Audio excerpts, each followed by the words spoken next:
As a young girl, I grew up in the beautiful world, believing in beauty of the professional life. I've never thought about the exclusion, about the gender biases. I loved people in general. I had the great father's example. I grew up with a brother, and I never thought that I will need to talk about any kind of gender-related biases and stereotypes. I've never thought that we need to speak in the conference like this about the breaking the glass ceilings, about the struggles we face as a woman. And when I was preparing for this presentation, I started to think about the real-life examples we have. These people doesn't ring a bell for you, but for us, they're the top political leaders in Lithuania. This is our current president, Gitanas Nausėda. The lady on the top, she was our president for the 10 years. And the lady in white, she was the first runner-up in our presidential elections this year. But when I was reading the newspapers, the comments under the articles, or hearing the debates, one of the most discussed topic was that we do not want to have the president without the kid. We do not want to have the president who is unmarried. We already had the president for the 10 years, childless and without a husband. So the lady in white, as the lady in blue, she also didn't have the family, and it was one of the major issues why she lost in the presidential elections. So the majority of the people chose to vote for the traditional family representative who has the supportive wife, beautiful daughters, and who, according to the general audience, can represent the country better. So the family-related situation that's really unfair when you are running for the presidential post. The next example, I thought that it's maybe just in Lithuania. We are a young democracy, so maybe we are still having some kind of country issues. But it's all the same in on the European level. In France 24 news portal, I've seen this headline that Ursula von der Leyen, she's running for the head of the European Commission, and she's a mother of 7. This was the same exact title we had in Lithuanian newspapers. The same information I firstly knew about her, that she's a mother of 7. And I never read an article about the men that, I don't know, for example, Jonathan is running for the head of the European Commission, and he's a father of 5 from the 4 different women.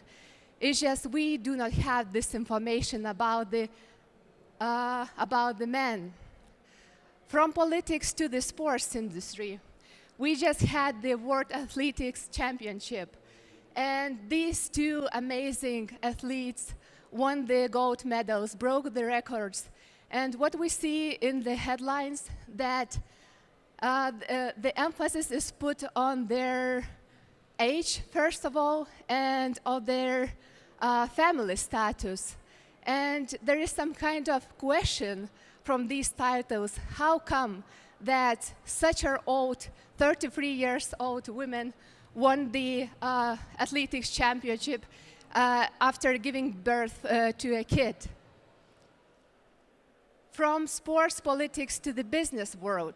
Again, a very recent title on the Inc. magazine. We had the cover of the beautiful lady, the CEO of the Wings. And it was all over the social media saying that she was the first female visibly pregnant on the business magazine's cover. She deserves to be on the magazine's cover because of her achievements, not because of her pregnancy status. And the family situation is just extra, and we do not need to emphasize this.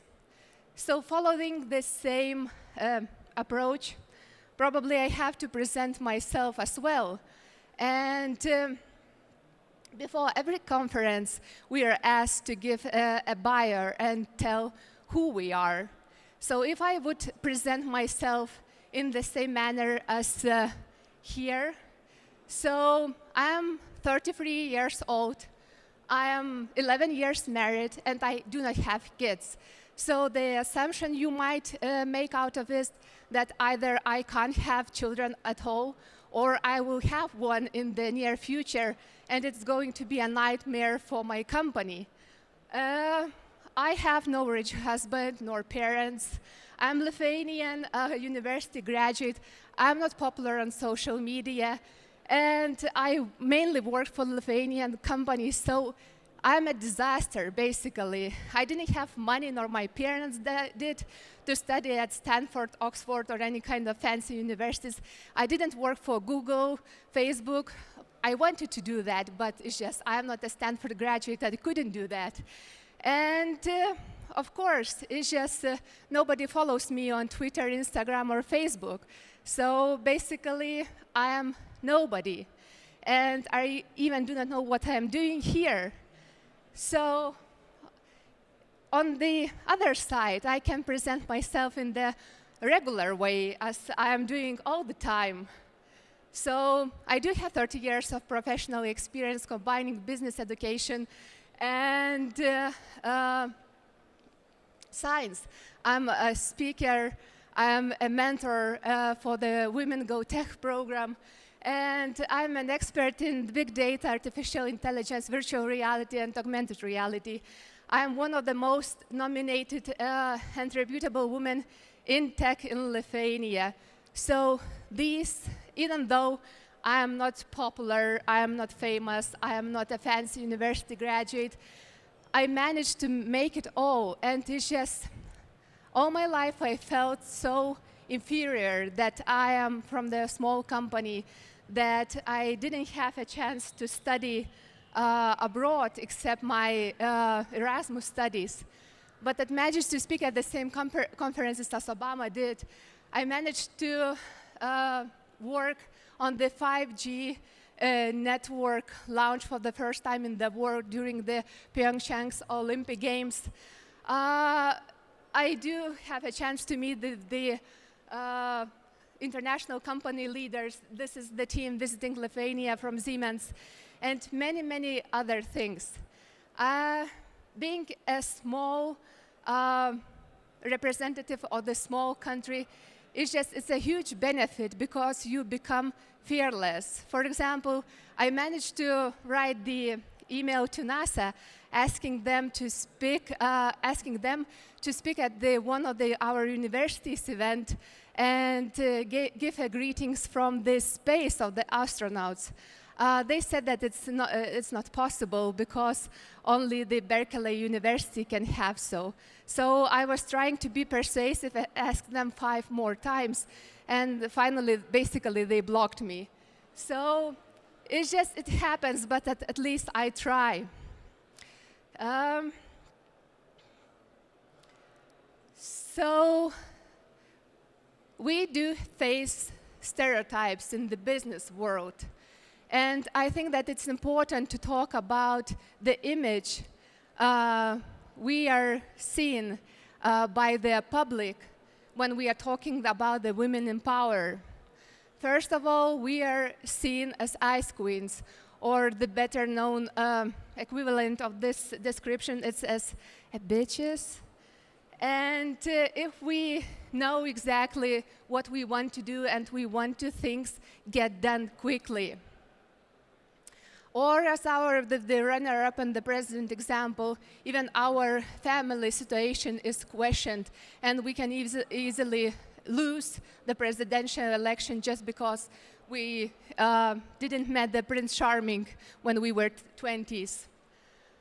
We are considered tough as the youngest congresswoman in the US Congress if we able to if we dare to say what we really think, and all the rest of the world thinks that we are too young and not enough experience to do that, we are considered weak. I do work with the heavy industries, especially with the defense industry back in Lithuania and Norway.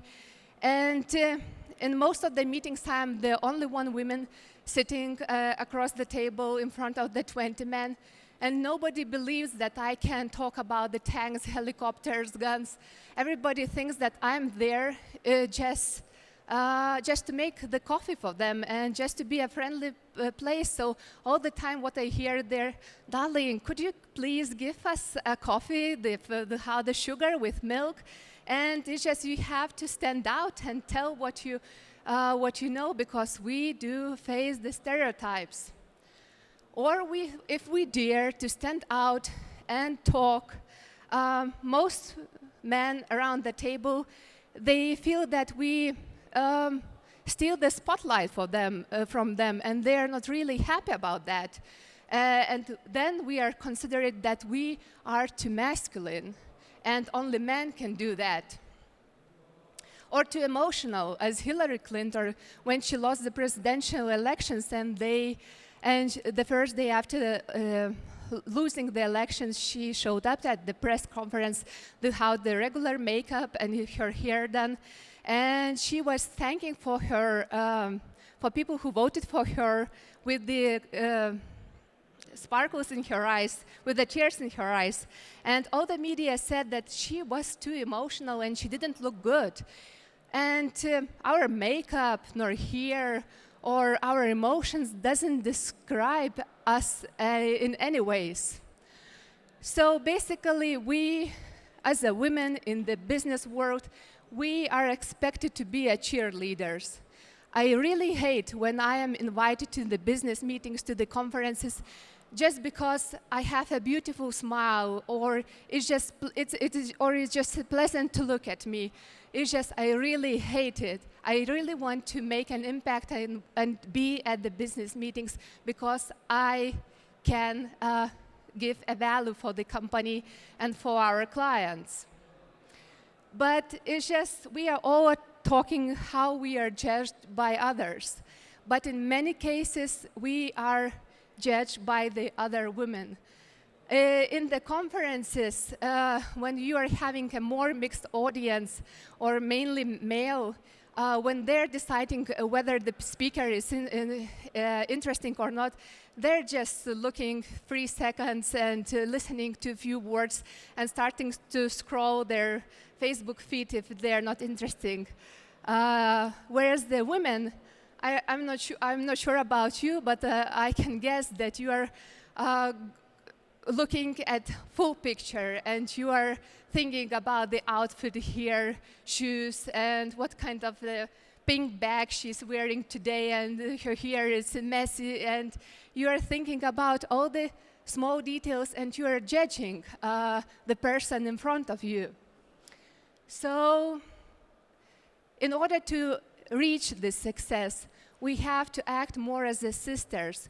We have to support each other and look beyond our physical appearance and our words. So these are few steps. What you have to do if you want to grow personally is just all the time when you are creating a startup, a business, you have to have a purpose, clear and persuasive. You have to stay persistent and in focus, because there's going to be a lot of people who are going to try to put you out of your way. Confidence. Confidence is extremely important. I am not showing the confidence today because I don't know for what reasons I am so nervous today sitting here. But in the best case scenario, you have to own the stage and to believe in yourself. Authenticity is extremely important in these days. We are living in the social media world when everybody becomes similar to each other. So it is important to show your feminine side or your masculine side or your authentic style and be unique. This is the only one thing how you can stand out. And of course, to be grateful for each other, for your mentors, for your teachers. As I said there, I failed creating the startup, but I did it for the wrong reasons. I created a startup when I was 26 years old, and before creating a startup, I was the teacher, I was assistant, I was secretary, and I was so tired of this title to be assistant all the time. I was a graduate of the 3 universities, and I wanted to make to be better, and I wanted to have the business card with the CAO written on there. I thought that it's going to give me more credibility, and this was my mistake. So this is Roar. He is my mentor, my business partner with whom we are currently working. And just a year ago, he told me an eye-opening sentence that we do not need to care about the titles. We need to care about the impact. So everything you do, first of all, you have to think about the impact your words, your actions will take into the world. And it is important to understand that we are not alone. We do have so many support from the outside. First of all, many events. For example, Web Summit in Lisbon. I do not agree with the business model they have, that they're having discounted tickets for the women. We are strong. We do not need discounted tickets. But why not? Why not to use it? Because we will have there, you will meet the amazing women, and you can discuss your businesses with them. Or the British Embassy initiative. Every year in June, there in London, we are having London's Tech Week. And British Embassy Paris is organizing the women-only business missions there. I was selected as one of the 20 women to participate in the pilot program this year. And I would recommend every single of you to apply there and to take a part in it. We had a special program during the London's Tech Week, and we were 100 women in the room. And usually you think that when you're having 100 women in the room, you would have just conversations about their husbands, boyfriends, kids, and, I don't know, illnesses and their struggles. And it was on the contrary. We all the time for the 5 days, we've been talking only about the business, about the venture capitals, about investors. We talked and discussed only serious topics. And we had few men in the receptions afterwards from the partner organizations. And I must admit, I was acting with them as usually men are acting in the events where they are majority. I was so confident, surrounded by all these 100 amazing women. So I went to all these poor guys who was hiding with the glass of wine in the corner. And I was saying, oh, boys, come on, what are you doing here? Don't be shy, talk to us. And I was doing all the same simple conversation, not going into the business details with them, just because they were the weak part of the event. So basically, it's just about, it's not about the gender, it's about the power and the majority you have in the room. And of course, European Center for Women in Technology, you can become a member there and participate in their online sessions and events they are organizing. They're based in Oslo. Women Tech Makers is for the women who are more into the programming. They're having the online courses. They're having Slack groups where you can join and get the advices from women all across the world. And Digital Women Award. initiated by the Digital Leadership Institute in Brussels. So I really advise you to nominate your friend, your colleague, yourself, and be noticed on European scale. And what is great about them, that they're not only nominating women in tech, but also girls in tech. So they are empowering girls from a very young age. And Cornell University, they do have online courses for women. This is a free course supported by Bank of America, where they're teaching the business basics from scratch. If you are looking for the investment, Octopus Ventures, they are extremely friendly for the females in fintech, and they're really looking for female founders to join their venture capital fund. And finally, it's just, I do see an amazing audience here, and everything starts here and from the people who are here today. So every single person who are here, you are a hidden treasure, so use this opportunity, talk to each other, and create a business opportunities for the future. Thank you so much.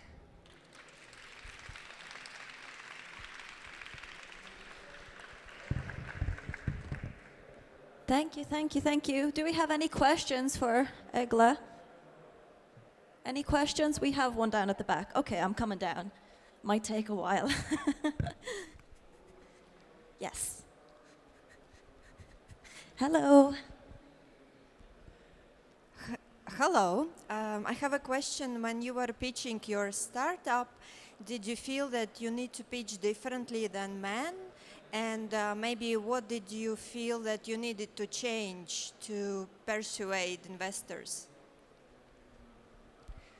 My startup was in the 3D printed jewelry industry and field, so it was a huge plus that I'm a female and I do understand about the fashion industry a little bit more. So it was, I was the only one female, besides our UI UX designer. All the developers were men, so I didn't face any issues while pitching to the investors. On the contrary, it was, as I was saying, it was a huge plus. But when I am pitching the current business ideas, it all depends on the industry and on the topic you are talking. If you are trying to talk with the investor from the energy, defense, telco sector, I do have issues talking to them, especially with the men over 60, because they do not believe that you have enough knowledge, that you are credible enough to work in the heavy industries. So it really depends. You have to meet the visionary person who believes in you. So the more I am getting older and wiser, most probably, so I've started to talk with the women more, and it works much more better.